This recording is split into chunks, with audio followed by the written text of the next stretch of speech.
Next I want to remove the radiator, which is held by one bolt either side there, and there is an upper mounting bolt at the front here, which I will show you when I get to it. The reason I want to remove it is because the fan motor is attached to the radiator assembly, and having that out of the way will allow me to move the rocker cover. Be much easier once the radiator's out the way. In this space here there was the water reservoir for the cooling system. You can see the balance pipe or the feed pipe for it just there. The reservoir of course has already been removed, held by one screw, and a little plug mount goes into this rubber grommet here that holds it steady. I'm actually going to remove the top radiator mount first, because of the difficulty to access. I don't want all the weight to be on the top mount by itself while I'm trying to hold the weight of the radiator as well, so common sense says might as well take this off first. Make sure I've got it in the right way. 5mm Allen key.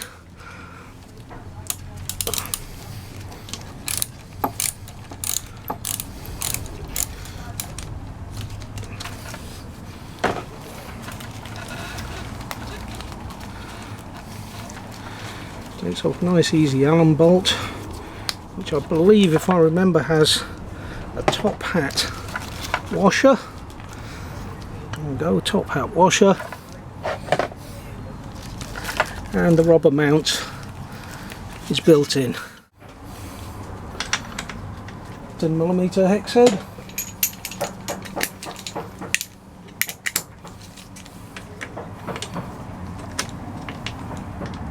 I can get my hands steady enough to hold it on. Same again, we've got a through bolt with a top hat washer.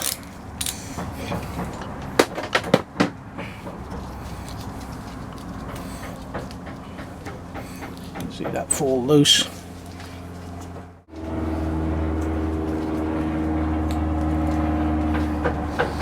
And at the moment there's nothing holding that radiator on at all.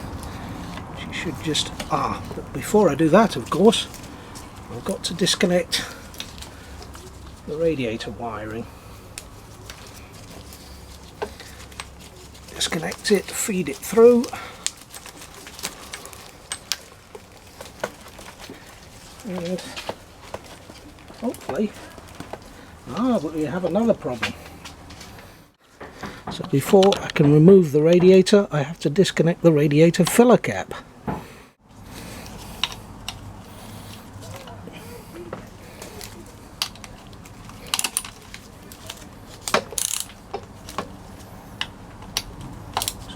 Those off.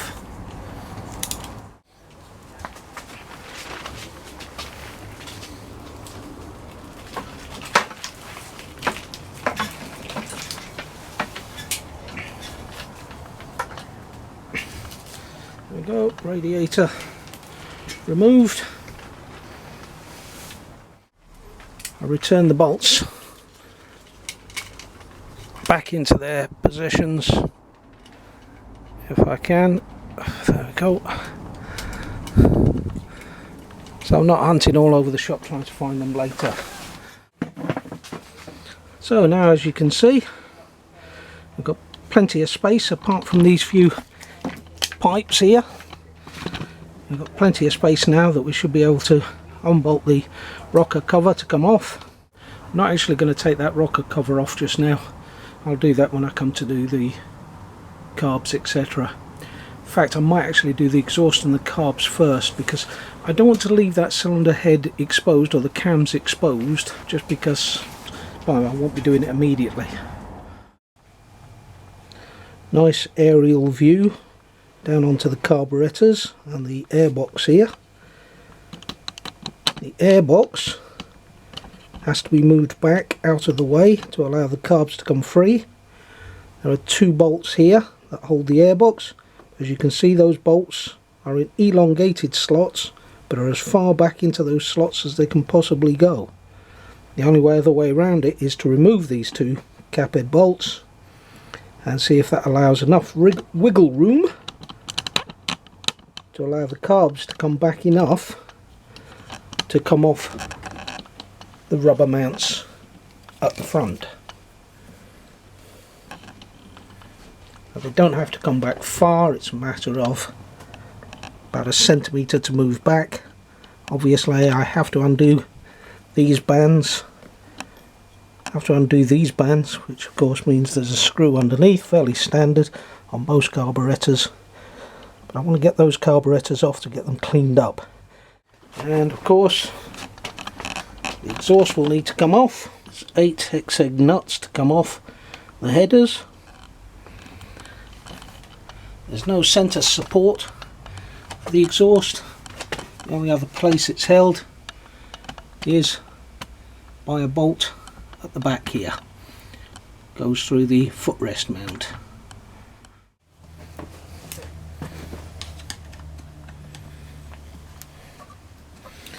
These clamps have a slotted worm screw on them. They also have a hex as well, so it is possible to use a small socket to undo them.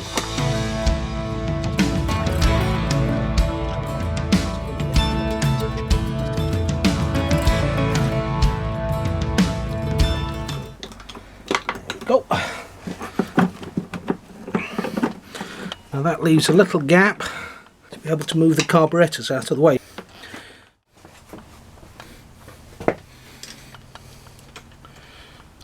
Clamp. Oh dear, oh dear, oh dear, oh dear. That is stuck fast. Oh dear. There we go. Cool. Maybe should have put a little easel on that before I unscrewed it. I'm only going to slacken it enough to get the cable out. And then disconnect the barrel. If it will come on. There we go. That's the choke cable out. Looking closely at the choke cable, it does look a little bit rusty. The cable's also a bit bent where it's been used over the years. Now let's get these clamps undone.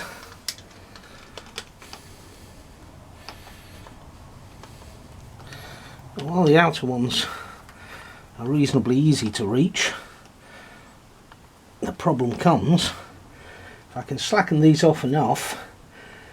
I can rotate these and hopefully that will give the shaft of this screwdriver easier access to the inner clamp.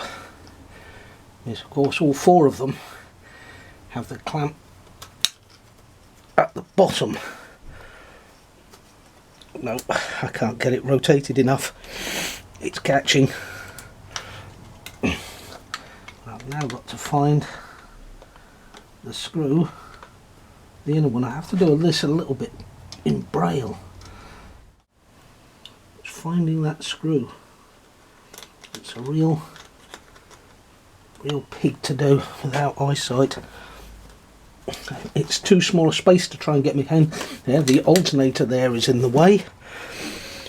The other side, it has the water pump that's in the way.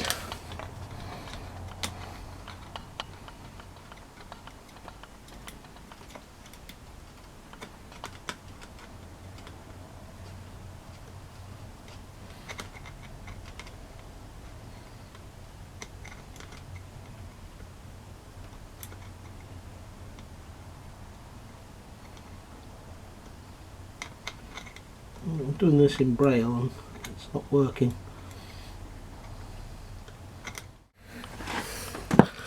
Right, so I've managed to loosen off this one. Now to try and revolve that about a bit so I can reach in and hopefully, well no, apparently not, it's going to be easy at all to try and get into the screw for the next one in.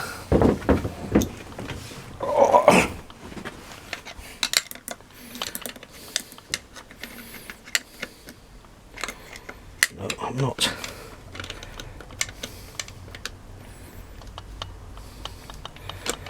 No, I can't.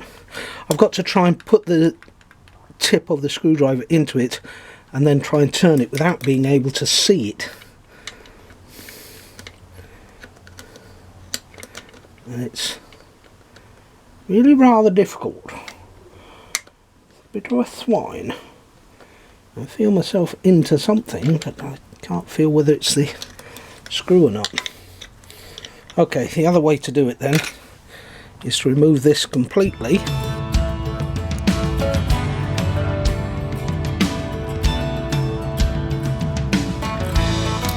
Take the screw right out of it. Lift the clamp off completely. If it'll come off, come off. Why are you not coming off? There we go. Of course that tends to bend the bracket.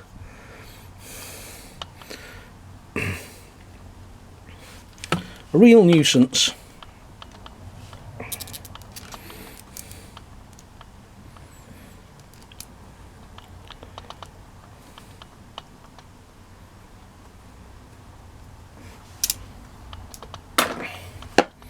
Now can I reach it?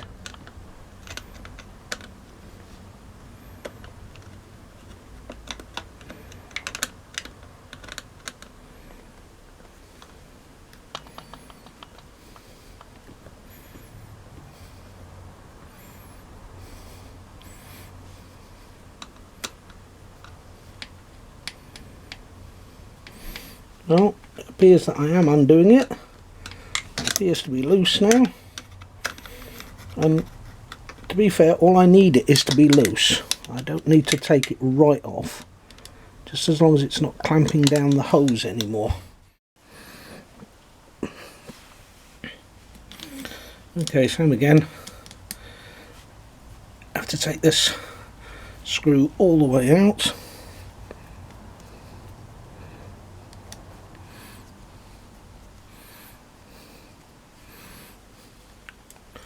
That's it.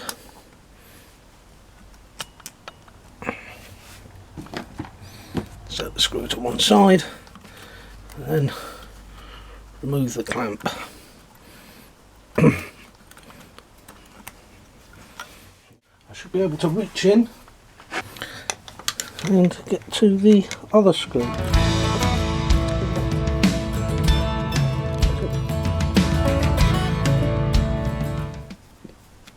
There we go.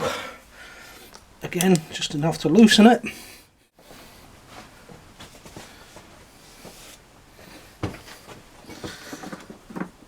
Press down on them.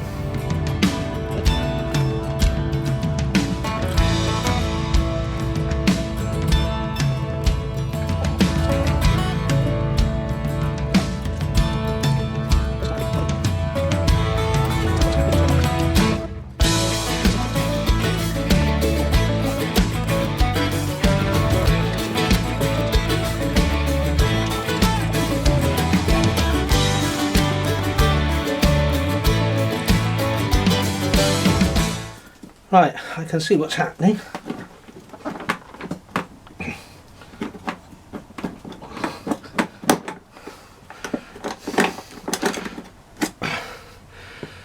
One of the clips has got in the way and has held it. This is an overflow pipe. There's a second one over this side which is probably catching as well. Remove the clamp from this side.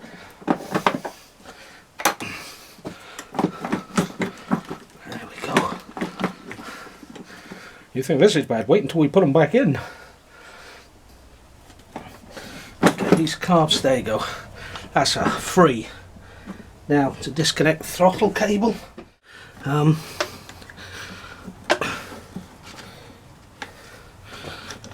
what ideally, oh there you go. Don't need to do any more. That's it. It's off.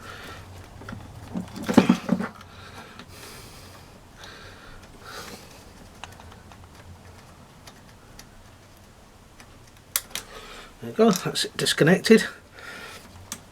And now that is, the carbs are free. Time to take the exhaust off. Should be fairly straightforward. We've got 8 of these hex nuts. My only fear is that these nuts have seized on over the years. In fact, you can see all the corrosion falling from them. I have put some penetrating oil onto these to try and ease them off, and these first 2 seem to be coming off okay.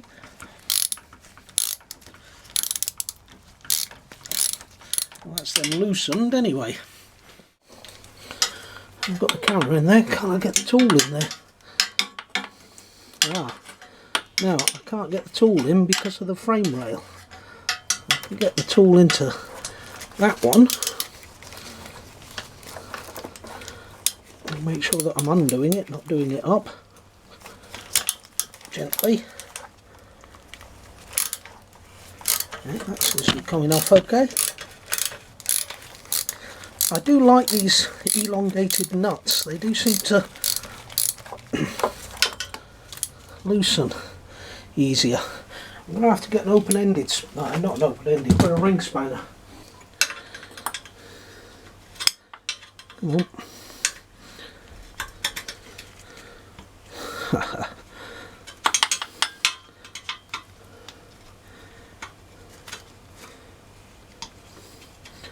Oh, that's undoing nice and easily. The only problem is that the spanner is hitting the exhaust. I can't get a full turn on it, so this could take some time. I have to use the extension because of course I've got to get past the exhaust. That sounds like it's bringing the stud with it. That squeaky sound makes me suspect that the whole stud is coming out. Not a real problem. Doesn't matter.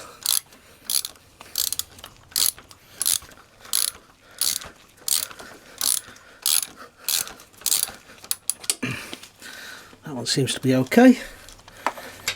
Get this one on the inside.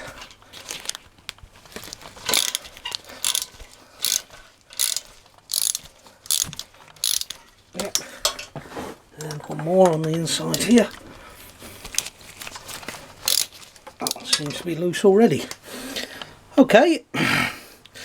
That's just the one again hidden behind this frame to loosen. Right, having removed the header bolts now, or should I say the header nuts, 4 of them have actually come out with the studs in them. The nuts have rusted onto the stud. I don't think they're seriously rusted on, that one does look quite bad. But I think perhaps a nice soak in penetrating oil and a good clamp onto the stud itself should be able to release those nuts from the studs. I think 50% after several years lying in a shed. That's not bad. It could have been worse. It could have sheared the studs. Okay, one more bolt to remove now. Right, this bolt goes through not only the footrest, but it also goes through a welded on bracket on the exhaust silencer, and there is a free nut behind it. It's not a captive nut, so the chances are when I try and turn this cap head bolt, Allen bolt, that the nut behind it is going to turn at the same time. So we'll try it first of all. Oh, good heavens. Oh, now we may have a rusty problem here. Yeah, I think I'm going to have to put an extension on that to try and turn it. But also, I may have to try and get a spanner in behind here somehow to hold the nut. Let's try it first. I have this piece of chrome bar. It's an old piece of chrome bar which fit nicely on the end there. Should give me a little extra leverage. Oh, well that's turning. Is it turning the nut? Let's try and see behind here. Got a feeling that it's not turning the nut. Let's give it a try. Using this leverage, unscrew this. Right, it now looks like the nut is in fact turning. I'm going to have to get a spanner to slot onto it. 18mm.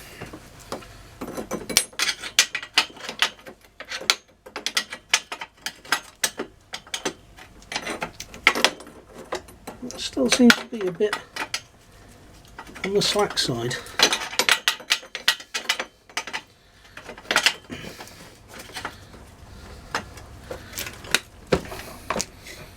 Okay, we'll give this a try.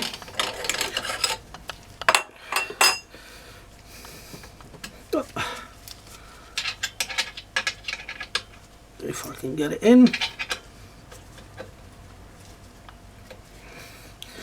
I'm fairly confident that once I get it loosened, it will come off quite easily.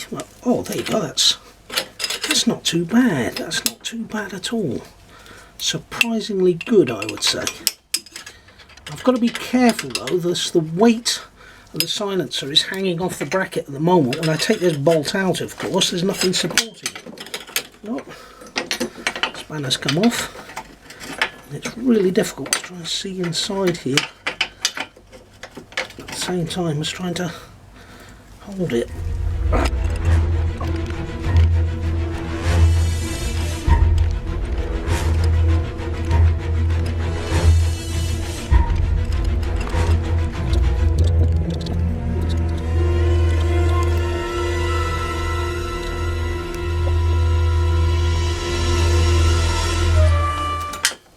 There it goes, that's the bolt out, or the nut off. Now I've got to come around that side. And I've got to lift the exhaust away gently. Right, I've taken the bolt out and the exhaust is now loose at the back here, nothing supporting it. My difficulty now, apart from this caliper that keeps falling, getting in the way, is getting the headers off here. I'm thinking maybe I should use some form of wooden batten to try and help move them forward. On the other hand, I don't have enough hands to hold the back of the exhaust and the front of the exhaust at the same time.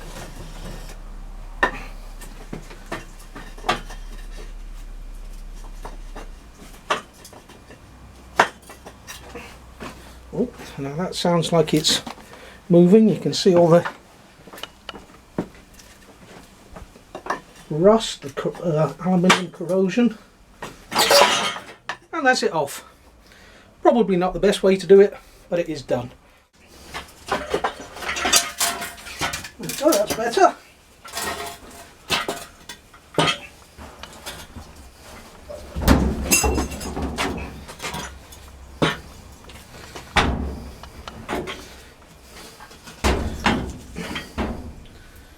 Oh, okay. Pop it up here for a moment, if I can. Right, having now taken the exhaust off, the most vulnerable part of these exhausts is this junction here. It does tend to corrode very easily, and as you can see, there does seem to be quite a bit of corrosion in there. Whether it's penetrated or not, I'll need to get a wire brush and check. This pinch bolt holds it all together. They tend to seize in as well. In fact, looking at it, there's no pinch bolt there. The pinch bolt is missing. No pinch bolt. Okay. Let's go down to the hidden side of the silencer.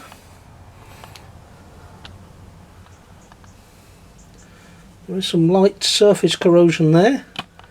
Doesn't look to me, that's the worst bit, I think. It doesn't look to me as if it's penetrated. All this, of course, will need to be cleaned up. Onto the headers. Headers don't look too bad. You can see the aluminium rust off the head clamps. These aluminium clamps got light surface corrosion on them. But what we're interested in, corrosion at these bends where it tends to pick up the spray off the road and it tends to beat or weather the paint off, which is protecting the exhaust. But I would say, all in all, they're pretty good. I think a good wash down, maybe take it apart, clean out that junction, and we'll repaint the silencers. Yeah, I think I'll have to, because I can't get these brackets off with it all assembled. the brackets are held in place by these welded on flanges. Now those flanges look a bit corroded, but I think they're sound enough. A good wire brushing will see them. They of course see the worst of the heat. This is right by the cylinder head, the hottest part of the exhaust system. So of course these do get very, they're very vulnerable to corrosion. Yep, we'll clean those off. Does that bracket look a little bent to you? That little, no? Maybe it's just the angle I'm looking at. The rest of these look okay. Okay.